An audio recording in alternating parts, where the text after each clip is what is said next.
Hi అండి, అందరికీ నమస్తే. మిస్టర్ వెల్లిన్ హస్బెండ్ పార్ట్ 16. ఒక గేటెడ్ కమ్యూనిటీ ముందు కారు ఆపి వాళ్ళిద్దరిని దిగమంటాడు అభి. వసుంధర గారు అడుగుతారు, అభి ఇక్కడ ఎందుకు ఆపావు అని. మామ్ చెప్తాను, పద వెయిట్ చేయండి ఒక 10 నిమిషాలు అంటాడు అభి. అమ్మ నువ్వు అక్కడే ఉండండి అని చెప్తాడు. ఆ ఏరియా అంతా చాలా పోష్ గా ఉంటుంది. గ్రీనరీ కూడా చాలా అంటే చాలా బాగుంటుంది. సారికకు ఆ ప్లేస్ అంతా కూడా చాలా బాగా నచ్చుతుంది. అభి వంశీకి కాల్ చేసి ఎక్కడి దాకా వచ్చావు అని అడుగుతాడు. వంశీ వచ్చేస్తున్నా బావా అంటాడు. ఒక 5 నిమిషాలు అయిన తర్వాత వంశీ వస్తాడు. ఇక రాగానే ఇక్కడికి ఎందుకు రమ్మన్నావు అర్జెంటుగాని అంటాడు వంశీ. చెప్తారా, కంగారు ఎందుకు అని వంశీ కళ్ళకు ఒక బ్యాండ్ కడతాడు. అది చూసి, అరే అభి మళ్ళీ నన్ను ఏం చేయబోతున్నావురా, ఇదంతా ఏంటి అంటాడు వంశీ. నువ్వు మాట్లాడకుండా నడువు నా చేయి పట్టుకుని అని అంటాడు అభి. ఇక అందరూ ఒక చోటకొచ్చాక వంశీ చేతిలో ఒక కేక్ పెట్టి కళ్ళగున్న బ్యాండ్ తీస్తాడు. వంశీ కళ్ళు తెరవగానే సారిక వసుంధర గారు హ్యాపీ బర్త్డే అని చెప్తారు. అప్పుడు గాని గుర్తురాదు వంశీకి ఈ రోజు తన బర్త్డే అని. ఓ, ఈ రోజు నా బర్త్డే కదా, వర్క్ లో పడి మర్చిపోయా అని అనుకుని బట్ అభి వాళ్ళు తన బర్త్డే గుర్తు పెట్టుకున్నందుకు చాలా ఆనందపడతాడు. అంతేకాకుండా అక్కడ ఉన్న వంశీ నిలయమని రాసి ఉన్న బోర్డు చూసి వంశీకి కళ్ళల్లో నుండి నీళ్ళు వస్తాయి. ఎందుకంటే వంశీ ఎప్పటి నుండో ఆ విల్లా కొనుక్కోవాలి అనుకుని మనీ సేవింగ్ చేస్తున్నాడన్నమాట. అలాంటిది తన డ్రీమ్ హౌస్ ఎదురుగా చూసేటప్పటికి వంశీ నోటి నుండి మాటలు రావటం లేదు. అభి, అరే బావా ముందు లాక్ ఓపెన్ చేయరా అని అంటాడు. వంశీ, బావా ఏంటిది అంటాడు. ముందు ఓపెన్ చేయరా అని అంటాడు అభి. వంశీకి ఇంకా డోర్ ఓపెన్ చేస్తాడు కీతో.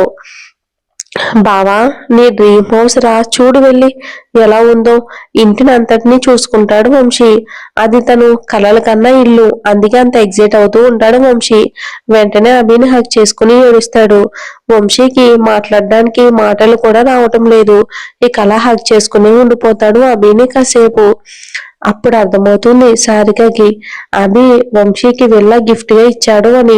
అది చూసి సారిక చాలా ఆశ్చర్యపోతుంది. అభి మనసు నిజంగానే ఎంత ఉన్నతమైనదో అది అనుకోకుండానే ఉండలేకపోతుంది మనసులో తను.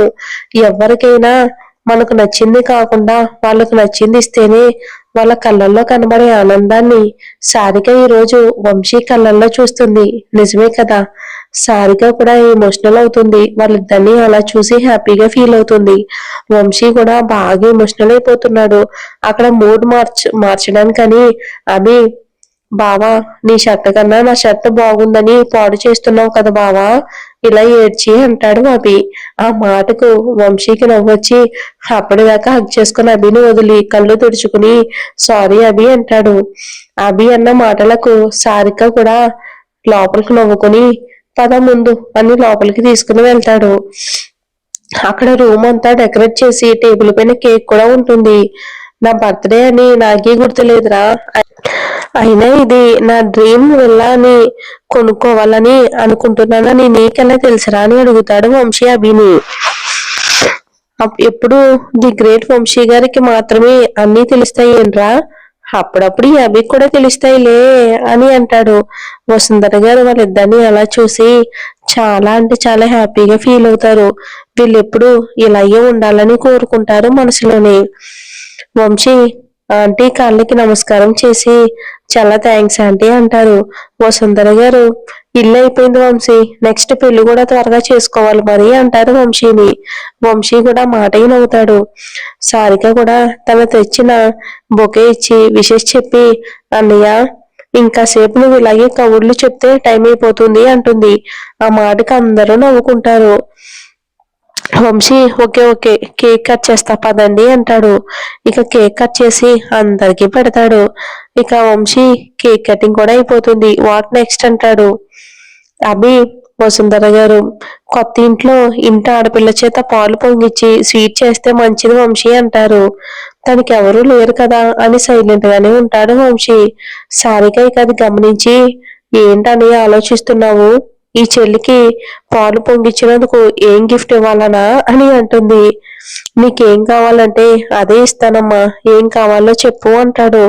నాకు ఇప్పుడు ఏమీ వద్దన్నయ్య, అవసరమైనప్పుడు నేనే అడుగుతా అంటుంది సారిక. ఇంకలా సారిక కిచెన్ లోకి వెళ్తుంది. వెళ్ళి అన్నయ్య ఇక్కడ గ్యాస్ మాత్రమే ఉంది, స్వీట్ చేయడానికి లిస్ట్ లో ఉన్నవి తీసుకురండి అని లిస్ట్ ఇస్తుంది. అభి వంశీ షాప్ కి వెళ్లి కావలసినవన్నీ తీసుకుని వస్తారు. సారిక కిచెన్ లో స్వీట్ చేస్తూ ఉంటుంది. అభి వాటర్ తాగడం కోసమని కిచెన్ లోకి వెళ్తాడు. ఇక లోపు సారిక మాటలు వినిపించి బయట నిలబడి వింటూ ఉంటాడు. అభి ఈవినింగ్ నువ్వు చేసిన దానికి ఇప్పుడు చెప్తా నీ పని, అందరికీ స్వీట్ పొంగల్, నీకు మట్టుకు సాల్ట్ పొంగల్ అని అహహా అని నవ్వుకుంటుంది. ఆ మాటలు కిచెన్ లోకి వెళ్ళబోతున్న అభి అయితే వింటాడు. అది చూసి అభి, అమ్మ రాక్షసి, నాకు సాల్ట్ వేసే స్వీట్ పెడదాం అనుకుంటున్నావు కదా, చెప్తా చెప్తా ఉండు అని వెనక్కి వెళ్ళిపోతాడు. హాల్లో ఉన్న వంశీ, సిస్టర్ అయ్యిందా, స్మెల్ అయితే అదిరిపోతుంది అంటాడు. ఇక తెస్తున్నా అన్నయ్య అని 4 కప్స్ తెచ్చి హాల్లో ఉన్న అందరికి ఇచ్చి తను ఒక కప్ తీసుకుంటుంది. ఇక అందరూ తింటూ ఉంటారు హ్యాపీగా. వంశీ, చాలా బాగా చేసావమ్మా, సూపర్ ఉంది అంటాడు. అందరూ తింటారు గాని అభి తినకుండా అలాగే ఉంటాడు. అది చూసి వంశీ, అరే అభి ఏమేంద్రా, నువ్వేమీ తినలేదే, ఎందుకని అని అడుగుతాడు. నాకు నచ్చలేదురా అంటాడు. ఏ, ఎందుకు నచ్చలేదు అంటాడు వంశీ. ఉప్పగా ఉందిరా అని అంటాడు అభి. వసుంధర గారు, అభి ఏంటిది తినకుండానే ఉప్పగా అంటున్నావు? అభి, లేదు మామ్, నాకు తెలుసు ఉప్పగా ఉంటుంది అంటాడు. సారిక, చూసారా అత్తయ్య ఎలా అంటున్నారో, మీరందరూ తిన్నారుగా, బానే ఉందిగా అంటుంది. అభి, హా, వాళ్ళది బాగానే ఉంటుంది, ఎందుకుండదు, ఈ స్పెషల్ ఎఫెక్ట్ నాకు తెలుసు అంటాడు. సారిక, చూసారా అత్తయ్య, చూసారా నేనేదో సాల్ట్ కలిపినట్టు అభి ఎలా మాట్లాడుతున్నాడో అంటుంది. కావాలంటే మీరు అభి కప్ తీసుకుని టేస్ట్ చేయండి అంటుంది. వసుంధర గారు, అయ్యో నాకు తెలియదా అమ్మా నీ గురించి, అభి నువ్వు తిను అంటారు. సారిక, వద్దా అత్తయ్య, వద్దు, ఫస్ట్ మీరు తినండి అని అభి చేతిలో ఉన్న కప్ తీసుకుని వసుంధర గారికి ఇస్తుంది. వసుంధర గారు తిని బాగానే ఉంది కదా అభి అంటారు. సారిక, అమ్మయ్య మీరు కూడా టేస్ట్ చేసి చెప్పండి, అయినా మీరిద్దరే కదా వెళ్ళి తెచ్చింది లిస్ట్ లో సామాన్లు, అయినా అందులో సాల్ట్ రాశానా అని అడుగుతుంది. ఇక వంశీ తిని, బాగానే ఉంది కదరా అభి, ఎందుకు అలా అన్నావు, అయినా మనమే కదరా తెచ్చింది షాపుకి వెళ్ళి. అప్పుడు అర్థమవుతుంది అభికి, అమ్మో ఈ రాక్షసి నన్ను బాగానే ట్రాప్ చేసి బుక్ చేసిందిగా, అసలు ఇంట్లో సాల్టే లేదు కదా అనే సంగతి నాకు గుర్తే లేదు అనుకుంటాడు. సారిగా కావాలని ఏడుస్తూ, చూసారా అత్తయ్య, చూసారా అభి ఎలా అంటున్నారో, నేనేదో తన మీద పగ తీర్చుకోవడానికని తనకి సాల్ట్ వేసిన స్వీట్ పెట్టాను అనుకుంటున్నారు అని వసుంధర గారిని పట్టుకుని ఏడుస్తున్నట్లు నడుస్తుంది సారిక. అది చూసి అభి, వామ్మో వామ్మో ఏం యాక్టింగ్ బాబోయ్ అనుకుంటాడు మనసులోని. వసుంధర గారు, అభి ఏంటి ఆ మాటలు, చూడు నీ వల్ల సారిక ఎలా బాధపడుతుందో, సారికకు ఫస్ట్ సారీ చెప్పు అంటారు. అభి, నేను సారీ చెప్పాలా, అవును నువ్వే అని అంటారు. ఇక తప్పగా సారీ చెప్తాడు అభి. ఓకే ఓకే అంటుంది సారిక. ఇంకొకసారి ఏమైనా అన్నావంటే వంశీ, నువ్వు ఈ రోజు ఇక్కడే పడుకోవాలి బాబు అని చెప్పి, ఓకే అభి మనం ఇక ఇంటికి వెళ్దామని కార్ దగ్గరికి వెళ్తాడు. సారిక అభి దగ్గరికి వచ్చి, అభి ఈవినింగ్ నుండి ఏదో ఏదో కనబడలేదని బాగా ఫీల్ అయినట్టున్నావు, ఇప్పుడు బాగా కనబడ్డాయా అని అడుగుతుంది. అభి, ఏంటి కనిపించేవి అని సీరియస్ అవుతాడు. సారిక, అదే అభి ఆకాశంలో చుక్కలు కనబడ్డాయా అని అడుగుతుంది. అభి సీరియస్ గా కార్ దగ్గరికి వెళ్ళిపోతాడు. మరి ఏం జరుగుతుందో వచ్చే ఎపిసోడ్ లో చూద్దాం.